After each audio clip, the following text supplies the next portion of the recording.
Safe investors के लिए। बहुत समय पहले की बात है। एक गांव में एक लोहार अपने बेटे के साथ रहता था। एक दिन उसका बेटा बोला, पिताजी, मेरे लिए एक बहुत तेज धार वाली छुरी बना दो। जब पिता ने वजह पूछी तो बेटे ने टाल मटोल करते हुए कहा, बस मुझे चाहिए। बेटे के बार बार कहने पर पिता ने छुरी बना दी। जैसे ही छुरी उसके हाथ में आई, वह बदल गया। उसने पिता को धमकाया, राजा के पास जाकर मेरे लिए राजकुमारी का रिश्ता मांगो, नहीं तो मैं तुम्हें मार दूंगा। यह सुनकर गरीब लोहार डर गया। वह सोचने लगा, अगर राजा के पास गया तो वह मारेगा, और अगर नहीं गया तो बेटा। आखिर उसने सोचा, राजा के हाथों इज्जत से मरना बेटा के हाथों मरने से बेहतर है। वह हिम्मत करके राजा के दरबार में गया और राजकुमारी का रिश्ता मांगा। यह सुनकर राजा गुस्से से भर गया। उसे लगा कि एक साधारण लोहार इतनी बड़ी मांग कैसे कर सकता है। वह उसे तुरंत सजा देना चाहता था, लेकिन उसका वजीर बहुत समझदार और शांत दिमाग वाला था। वजीर ने राजा से कहा, महाराज, अगर हम इस लोहार को मरवाएंगे तो लोग हमें गलत समझेंगे, इससे हमारी बदनामी होगी। क्यों ना इसे किसी चालाकी से टालें।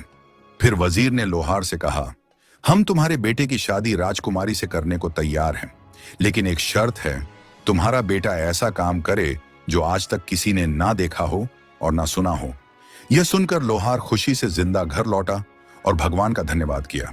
उसने सारी बात बेटे को बताई। फिर दोनों बाप बेटा गांव छोड़कर उस अनोखे काम की तलाश में निकल पड़े। चलते चलते वे एक घने जंगल में पहुंचे। वहां उन्होंने देखा कि एक आदमी सरसों के पेड़ की छांव में बैठा है। उसके चारों ओर पीले फूल बिखरे थे। उसने अपनी टांग चूल्हे में डाल रखी थी और उसके पैर से आग निकल रही थी। उस आग पर तेल की कढ़ाई थी जिसमें वह पकोड़े तल रहा था और खुद ही खा भी रहा था। यह देखकर लोहार और उसका बेटा सोचने लगे कि ऐसा तो राजा ने कभी नहीं देखा होगा। चलो, हम भी यही काम सीखते हैं। लोहार उस आदमी से बोला, अल्लाह के बंदे, मेरे बेटे को भी अपना शिष्य बना लो और इसे भी इस तरह जलेबियां तलना सिखा दो। वह आदमी बोला, मियां, आगे चले जाओ, आगे मेरा गुरु बैठा है। अगर वह तुम्हारे बेटे को रख ले तो रख ले, मुझे किसी को शिष्य बनाने की इजाजत नहीं है। यह सुनकर बाप बेटा फिर से चल पड़े। वे चलते गए। आगे क्या देखते हैं कि एक बेरी के घने पेड़ के नीचे एक आदमी बैठा है। उसके चारों ओर लाल लाल मीठे बेर बिखरे हुए हैं। उसने अपनी एक टांग चूल्हे में डाल रखी है और उसके पैर के अंगूठे से आग के शोले निकल रहे हैं। चूल्हे पर गन्ने के रस से भरी कढ़ाई रखी है और वह उसमें से गुड़ बनाकर खा रहा है। लोहार और उसके बेटे ने जब यह अजीब नजारा देखा तो मन ही मन सोचा, यह काम तो पिछले दोनों से भी ज्यादा मुश्किल है। राजा ने ऐसा न कभी देखा होगा और न सुना होगा। चलो, यही काम सीख लेते हैं। लोहार उस आदमी से बोला, अल्लाह के बंदे, मेरे बेटे को भी अपना शिष्य बना लो और इसे भी इस तरह गुड़ बनाना सिखा दो। वह आदमी बोला, ठीक है, मैं इसे अपना शिष्य बना लेता हूं। ये लो चाबियां, सामने जो कमरा है उसका ताला खोलो और अपने बेटे को अंदर बिठाकर बाहर से ताला लगा दो। लोहार ने वैसा ही किया। बेटे को कमरे में बंद करके जब वह चलने लगा तो उस आदमी ने चाबियां वापस ले ली और कहा, अब 1 साल बाद लौट कर आना। लोहार अपने घर लौट गया। उधर लड़का कमरे में भूखा प्यासा बैठा रहा। वह उम्मीद कर रहा था कि कोई आएगा और दरवाजा खोलेगा, लेकिन पूरा दिन गुजर गया और कोई नहीं आया। फिर जब उसने ध्यान से कमरे को देखना शुरू किया तो उसका दिल दहल गया। कमरे की जमीन पर हर तरफ इंसानी हड्डियां बिखरी पड़ी थीं। उसे समझ आ गया कि उससे पहले भी बहुत लोग इस कमरे में मारे जा चुके हैं। वह सोचने लगा, अब मेरा भी यही हाल होगा। हम उस आदमी के धोखे में आ गए। अब मुझे भी इसी तरह भूख प्यास से मरना पड़ेगा और मेरी हड्डियां भी यहीं बिखरी होंगी। यह सोचकर उसकी आंखों से आंसू बहने लगे और वह फूट फूट कर रोने लगा। जब लड़का बहुत रो चुका और उसका मन थोड़ा हल्का हुआ तो वह एक कोने में जाकर चुपचाप जमीन पर बैठ गया। उसके दिल ने कहा, जब तक सांस है तब तक आस है। उसने जमीन से एक बड़ी सी हड्डी उठाई जिसका सिरा बहुत तेज और नुकीला था। उसी से उसने दीवार खोदना शुरू कर दिया। धीरे धीरे मिट्टी गिरती रही और समय के साथ दीवार में एक बड़ा सा सुराख हो गया, इतना बड़ा कि एक आदमी आसानी से निकल सके। जब वह उस सुराख से होकर दूसरी तरफ गया तो देखा कि एक और कमरा है। यह कमरा बहुत सुंदर और सजा संवरा था। हरे रेशमी पर्दे लटक रहे थे, लाल कीमती कालीन बिछा था और एक पलंग रखा था। पलंग के जालीदार पर्दे के पीछे किसी के सांस लेने की आवाज आ रही थी। जैसे ही लड़के ने पर्दा हटाया, उसकी आंखें आश्चर्य से फैल गईं। वहां एक बहुत सुंदर लड़की सो रही थी। उसकी नींद बहुत गहरी थी। उसकी रेशमी पलकें गुलाबी गालों पर ठहरी थीं और सांस लेने से उसका शरीर हल्के से हिल रहा था। करवट बदलने पर उसके लंबे काले बाल उसके शरीर से लिपटे हुए थे। लड़का कुछ देर उसे हैरानी से देखता रहा। अचानक लड़की की आंख खुल गई। अपने सामने एक अनजान लड़के को देखकर वह घबरा गई और लड़का भी डर गया कि अब क्या होगा। लेकिन थोड़ी देर बाद जब दोनों शांत हुए तो लड़की ने कहा, डरने की बात नहीं है, आओ मेरे पास बैठो और बताओ कि तुम कौन हो और यहां कैसे आए। यह सुनकर लोहार के बेटे की हिम्मत बढ़ गई। उसने लड़की को अपनी पूरी कहानी सुना दी। लड़की ने पहले उसे खाना पीना दिया और फिर बोली, जो आदमी बाहर बैठा गुड़ बना रहा है और जिसने तुम्हें इस कमरे में बंद किया वह मेरा पिता है। मैं भी जादूगरनी हूं। घबराओ मत, मैं तुम्हें जादू सिखाऊंगी। अगर बाप जादू में 14 दर्जे का था तो बेटी 16 दर्जे की जादूगरनी निकली। उसने लड़के को जादू सिखाना शुरू किया। साथ ही उसे स्वादिष्ट फल, अच्छे अच्छे खाने और कीमती कपड़े भी देती रही। इस तरह 1 साल बीत गया। उधर लोहार भी अपने बेटे को लेने नहीं आया। उसने सोचा, बेटा जब तक पूरी तरह जादू नहीं सीख लेता तब तक उसे नहीं बुलाना चाहिए।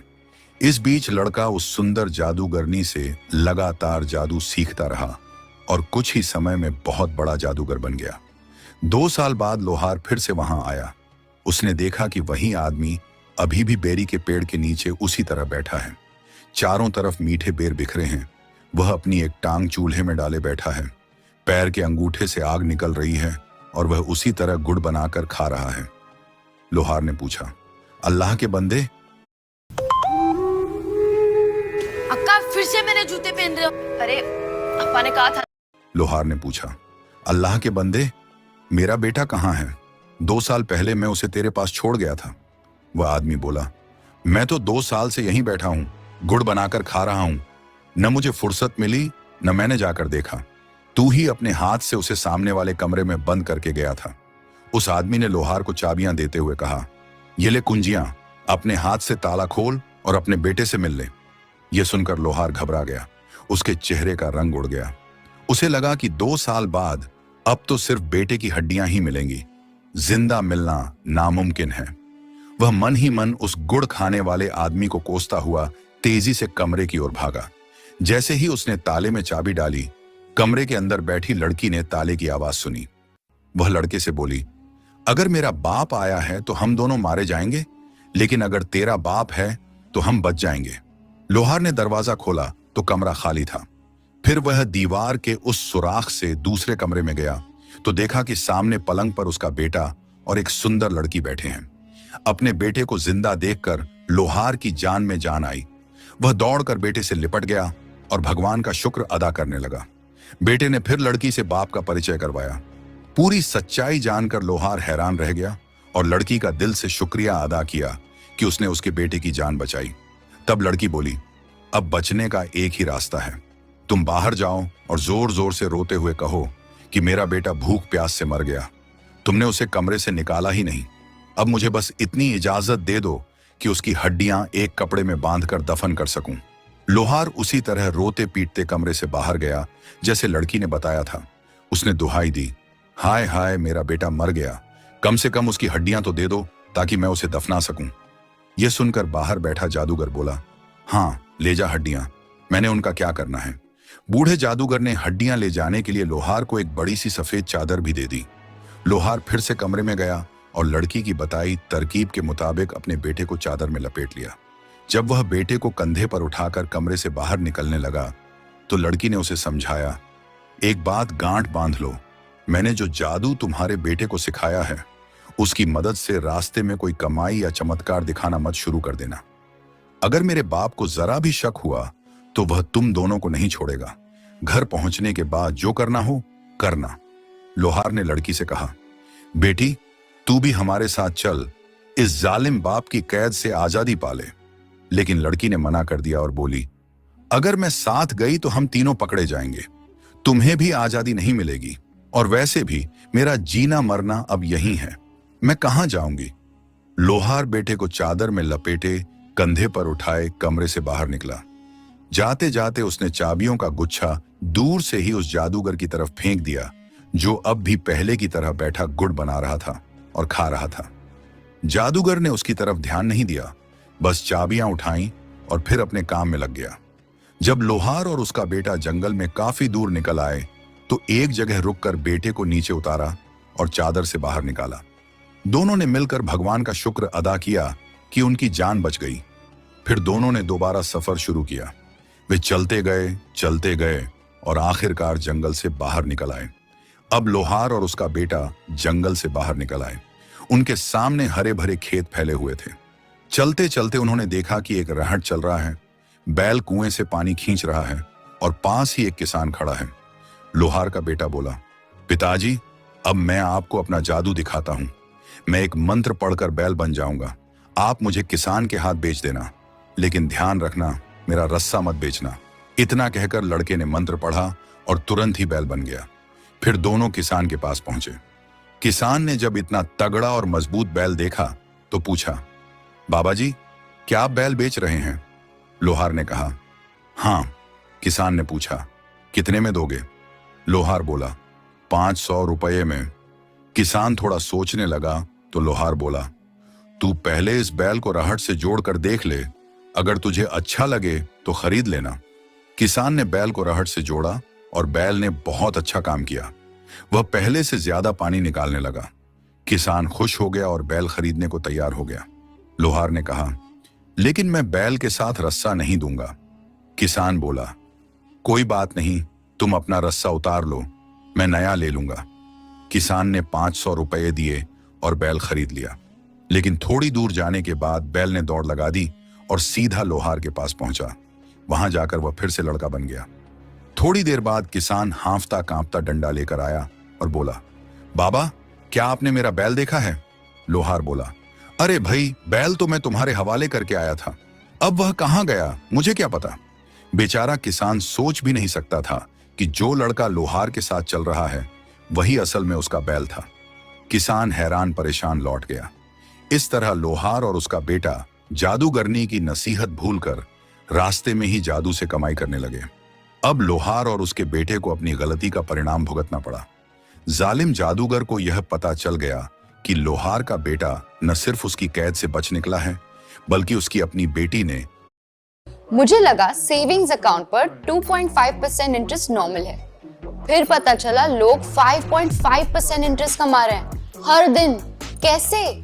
स्लाइस सेविंग्स अकाउंट से एक जीरो बैलेंस अकाउंट जिस पर 100% आरबीआई रेपो रेट इंटरेस्ट पे देता है, flat 5.5%, no slabs and no tricks, जबकि बाकी बैंक्स ने दिया है सिर्फ 2.5%। इंटरेस्ट हर दिन मिलता है तो डेली कंपाउंड भी होता रहता है, मतलब पैसे लिटरली रोज बढ़ते हैं। Plus no minimum balance and no maintenance fee. और अगर ज्यादा रिटर्न चाहिए तो स्लाइस का फिक्स डिपॉजिट ट्राई करो, 8.5% interest for just 1.5 years। Market का हाईएस्ट है फॉर नॉन सीनियर सिटीजंस। और हाँ, सारे डिपॉजिट्स DIC GC इंश्योर्ड है 5 लाख तक, तो मैक्सिमम सेफ्टी भी है।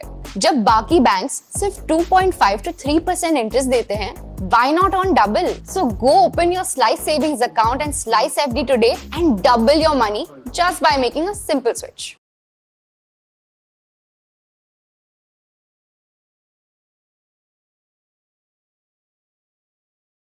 आपने बोला ट्रेडिंग टफ है, पर क्रो ने बोला चैलेंज एक्सेप्टेड। हमने बनाया एक ऐसा ऐप जो आपके जैसे नए और स्मार्ट ट्रेडर्स के लिए। यहाँ FNO ट्रेडिंग कॉम्प्लिकेटेड नहीं बल्कि सिंपल एंड पावरफुल है। यहाँ आप आसानी से टॉप मूविंग। अपनी बेटी ने उसे जादू सिखाकर एक महान जादूगर बना दिया है। वह बहुत गुस्से में आ गया और बोला, वाकई घर का भेदी लंका ढा गया। अब उस जादूगर ने एक बूढ़े फकीर का रूप धारण किया और लोहार और उसके बेटे से पहले रास्ते में जाकर बैठ गया।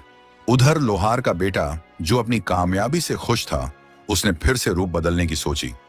इस बार वह ऊंट बनने वाला था। उसने बाप से कहा, पिताजी, इस बार आप मुझे 1000 रुपये में बेचना, एक भी रुपया कम मत लेना, लेकिन ध्यान रखना मेरी नकेल मत देना। इतना कहकर उसने मंत्र पढ़ा और तुरंत ऊंट बन गया। लोहार ऊंट को लेकर चल पड़ा और कुछ ही देर में उस फकीर के पास पहुंच गया, जो असल में वही जादूगर था। बूढ़े फकीर का रूप लिए बैठा था। फकीर ने पूछा, बाबा जी, क्या ऊंट बेचना है? लोहार ने खुशी से कहा, हाँ बेचना है। फकीर ने पूछा, कितने में दोगे? लोहार ने जवाब दिया, रुपये 1000 में। फकीर ने झट से जेब से रुपये 1000 निकाले और लोहार को दे दिए। ऊंट अब उसका हो गया। तभी लोहार को याद आया और वह बोला, मैंने ऊंट के साथ नकेल नहीं देनी। लेकिन फकीर, जो असल में जादूगर था, सब जानता था। उसने कहा, मैंने पूरे 1000 रुपये दिए हैं और ऊंट को नकेल समेत खरीदा है। जादूगर को नकेल की अहमियत मालूम थी और वो जानता था कि अगर नकेल उसके पास है तो ऊंट यानी लड़के पर उसका काबू रहेगा। फकीर, जो असल में जादूगर था, जोर देकर बोला, नकेल तो तुम्हें देनी ही पड़ेगी। इस पर लोहार और फकीर के बीच इतनी बहस और तू मैं शुरू हो गई कि राह चलते लोग रुकने लगे। आसपास खेतों में काम कर रहे किसान भी दौड़कर आ गए। थोड़ी ही देर में वहां भीड़ जमा हो गई। फकीर ने सबको संबोधित करते हुए कहा, लोगों, भगवान की कसम खाकर बताओ, क्या तुमने कभी सुना है कि कोई आदमी जानवर बेच दे और फिर उसकी नकेल अपने पास रखे? देखो, इसने पूरी कीमत ले ली है, फिर भी नकेल देने से इनकार कर रहा है। फकीर की बात में तर्क था। जब सबको पता चला कि झगड़ा सिर्फ नकेल को लेकर हो रहा है, तो सबने लोहार को झूठा और लालची कह दिया। इतने लोगों के सामने लोहार की एक ना चली। मजबूरी में उसे ऊंट के साथ नकेल भी फकीर को देनी पड़ी। फकीर, जो असल में वही जालिम जादूगर था, अब ऊंट की नकेल पकड़कर खुश हो गया। क्योंकि नकेल अब उसके हाथ में थी, इसलिए लोहार का बेटा, जो ऊंट बना था, अब भाग नहीं सकता था और न ही फिर से इंसान बन सकता था। लेकिन वह लड़का अब साधारण लड़का नहीं रहा था। वह जादूगरनी की शागिर्दी में 2 साल रहकर एक शक्तिशाली जादूगर बन चुका था। उसने झट से एक मंत्र पढ़ा और ऊंट की जगह कबूतर बनकर उड़ गया। जादूगर के हाथ में पकड़ी नकेल का पिछला सिरा नीचे गिर पड़ा। जब उसने पीछे मुड़कर देखा तो ऊंट का कहीं कोई नामो निशान नहीं था। नकेल अब जमीन पर सरक रही थी। जादूगर ने भी तुरंत मंत्र पढ़ा और बाज बनकर कबूतर के पीछे उड़ गया। लेकिन लड़का कोई कम नहीं था। वह भी अब सच्चा जादूगर बन चुका था। शेर के सामने सवा शेर। कबूतर ने उड़ते हुए नीचे देखा तो कुछ औरतें एक छप्पर के नीचे झुकी हुई थीं। घुटनों तक पानी में खड़ी होकर काली चिकनी मिट्टी निकाल रही थीं, ताकि अपने कच्चे घरों की दीवारें और फर्श लीप सकें। जैसे ही बाज ने उसे पकड़ने की कोशिश की, लड़के ने फौरन मंत्र पढ़ा और कबूतर से मेंढक बनकर छप्पर में गिर पड़ा। यह देखकर बूढ़ा जादूगर भी बाज से बगुला बन गया और छप्पर में उतरकर चोंच मार मार कर मेंढक को तलाशने लगा। उसी समय एक जवान लड़की भी वहीं मिट्टी निकाल रही थी।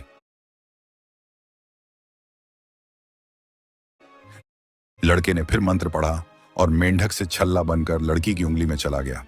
अब जादूगर, जो बगुले का रूप लिए था, छल्ला तो नहीं निकाल सकता था। थोड़ी देर बाद